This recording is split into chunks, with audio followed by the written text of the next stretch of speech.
Hi everyone, I would like to welcome you all with this beautiful view from my rooftop. You can see it's so beautiful and the sun has just set.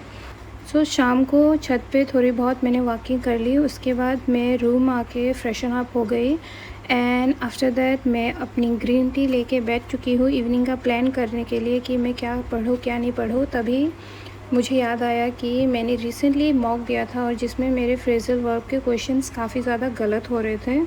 सो मुझे लगा एक बार का ये topic मुझे अच्छे से clear कर लेना चाहिए और इसलिए मैंने यूट्यूब पे सर्च मारा फ्रेजल वर्ब का किससे पढ़ूँ करके एंड तभी मेरे पास नोटिफिकेशन पॉपअप हुआ था कि पीएसपी सर का फ्रेजल वर्ब का रिसेंटली वीडियो डला हुआ है। एंड ऑब्वियसली मैंने पीएसपी सर को इतना फॉलो नहीं करती हूँ, लेकिन मैंने रिसेंटली उनका एक यूट्यूब का क्लास किया था जिसमें उन्होंने एरर डिटेक्शन का काफ़ी सही तरीके से पढ़ाया था और मुझे काफ़ी इम्प्रेस हुई थी। तो मुझे लगा क्यों ना फ्रेजल वर्ब्स ही इन्हीं से पढ़ा जाए। सो इसके वजह से मैंने उनका वीडियो निकाला और अभी मैं नोट्स लिख लिख के पढ़ रही हूँ, क्योंकि मैं एक ऐसी स्टूडेंट हूँ जिसे मुझे लिखना ही पड़ता है। अदरवाइज़ अगर मैं लिख के नहीं पढ़ती हूँ तो मुझे याद नहीं रहता है बिल्कुल भी।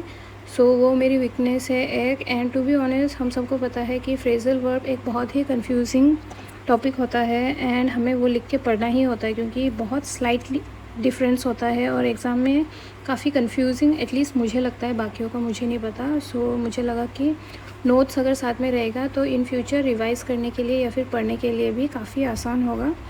सो या that's why I am making notes side by side and also learning things. To be honest अभी हम सबको पता है कि एसएससी के लगातार नोटिफिकेशन आ रहे हैं, चाहे स्टेनो का हो गया हो या फिर सिलेक्शन फेज़ का है, सारे नोटिफिकेशन आ रहे हैं। एंड मोस्ट प्रोबेबली सीजीएल का भी एंड ऑफ सितंबर में या फिर फर्स्ट वीक ऑफ नवंबर अक्टूबर में एग्ज़ाम होने के बहुत सारे चांसेस हैं। एंड इंग्लिश ऐसा सब्जेक्ट है जिसमें मैं चाहती हूँ कि अपना मैं फुल फोकस दूँ, क्योंकि मैथ्स में मुझे पता है कि मैं कितनी भी कोशिश कर ली हूँ, मुझे एग्ज़ाम में तो 100% मार्क्स मैं मैथ्स में नहीं ला सकती।